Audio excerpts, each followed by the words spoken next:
some of the highest paid hedge fund managers, payday isn't as sweet this year. A new report shows compensation for those at the top of the industry plunged 35% in 2011. Bloomberg News reporter Jesse Westbrook joins me now live from London with more. So, Jesse, how sorry do we need to feel for these guys? Well, not very. $14.4 billion is still a lot more money than any of us will be making this year.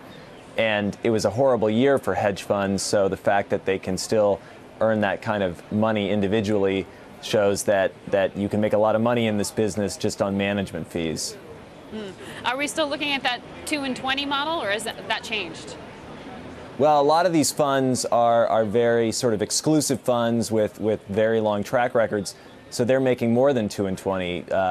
SAC, Steve Cohen, for instance, who was one of the funds that had single-digit returns last year, still on the list. He has a 50% performance fee on some of his funds, so you start doing the math and you can see that it's still quite easy for him to have these big paydays. Wow.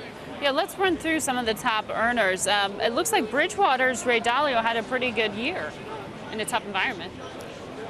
Yeah, well, Dalio earned that. He had he's the biggest hedge fund. He also had some of the biggest returns, so it's hard to begrudge him making the $3.9 billion that he made.